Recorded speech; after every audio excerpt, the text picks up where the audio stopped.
Même au sein des cauchemars que sont les ruches de Necromunda, les Spires sont abordés avec terreur. Les parents effraient leurs enfants pour les faire obéir avec ces croque-mitaines, et les adultes se taisent lorsqu'on évoque leur nom.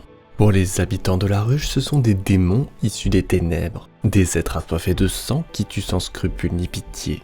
Toutefois, la réalité, comme toujours sur ce monde, est à nuancer.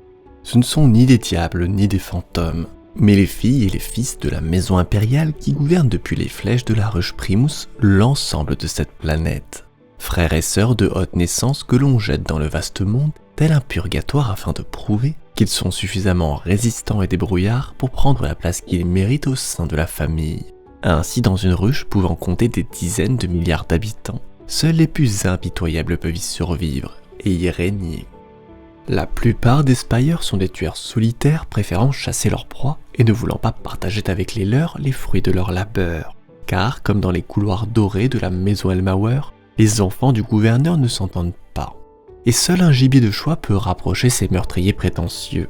Une fois qu'un Spire a choisi son terrain de chasse, il crée un camp caché à partir duquel il sillonnera les terres désolées afin d'y récupérer ses trophées.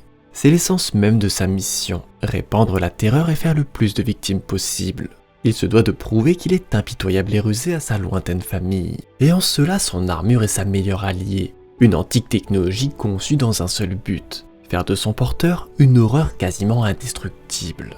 Une création aussi coûteuse que son nombre est limité, et le simple fait d'en porter une est une épreuve en soi, car le corps humain n'a pas été conçu pour y rentrer naturellement. Il faut couper, trancher afin de remodeler le porteur, un processus lent et douloureux, mais dont les cicatrices sont portées avec fierté par l'élite de la maison. Alors qu'un noble doit être façonné pour se conformer aux technologies de l'armure, les combinaisons elles-mêmes ont été modifiées au fil du temps par les plus diaboliques forgerons de la Spire, créant ainsi au fil des siècles une gamme unique, dont on peut toutefois détacher 4 modèles distincts. L'armure d'assaut Horus, la plus grande, privilégiant la force brute et l'attaque frontale au détriment de la furtivité et du combat à distance.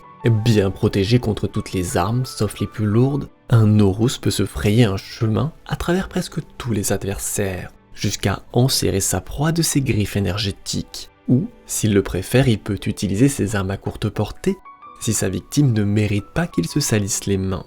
La plupart des autres Spires considèrent que les méthodes des Horus sont grossières et peu sophistiquées, dépourvues de la finesse dans l'art du meurtre à laquelle aspirent tous leurs semblables, bien qu'ils ne puissent nier leur efficacité. En revanche, l'armure Jakara en est tout le contraire.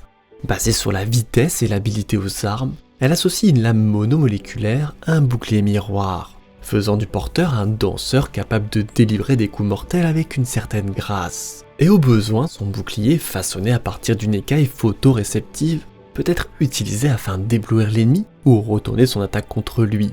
De cette façon, un Jakara poussera son adversaire à abandonner le combat à distance pour l'engager au corps à corps.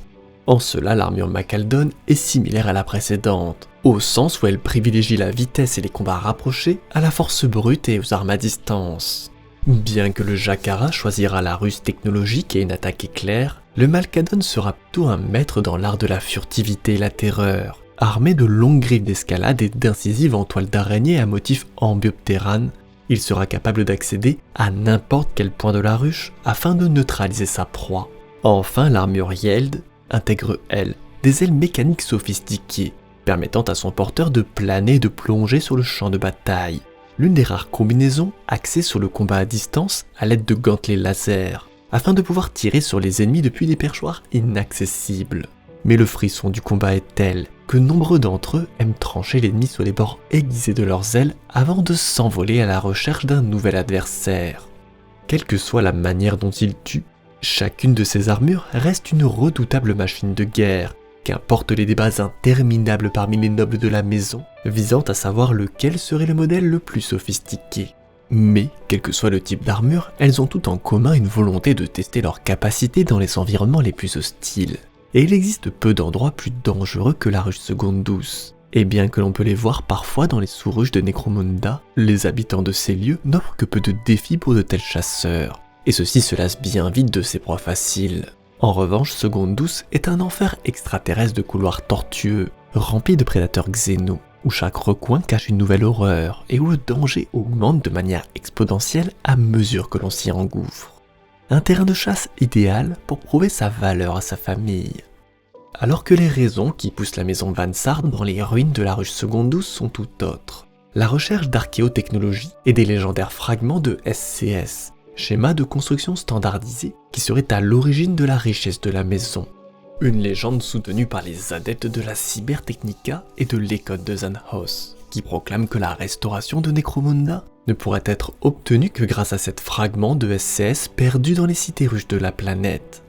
Ces pièces manquantes rendraient alors le SCS de la maison à nouveau entier fonctionnel, un rêve que partagent de nombreux membres de la maison de l'artifice, notamment en raison des données empiriques que Zandhos avait accumulées sur le sujet avant sa disparition prématurée. C'est donc cet espoir qui anime le cœur des chasseurs de tech, des aventuriers inventifs, équipés de toutes sortes d'outils et de gadgets, afin de faire face à tous les dangers de la ruche seconde douce.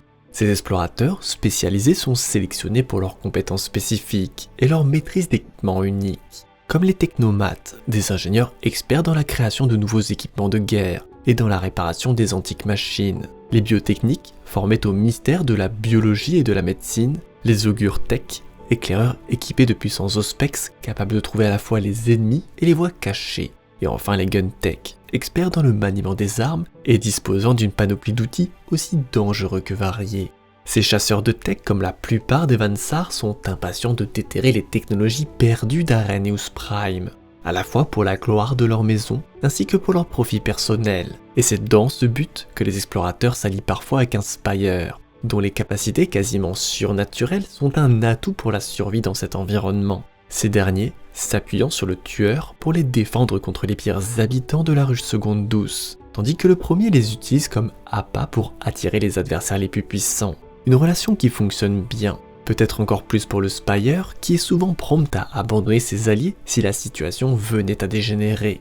Car, telle est la loi dans seconde douce, seuls les pires survivent. Fin de ce 4e et dernier épisode sur la ruche seconde douce, en espérant qu'il vous aura plu. Et, si vous souhaitez participer au développement de la chaîne, n'hésitez pas à commenter, partager et à vous abonner. La suite, très bientôt.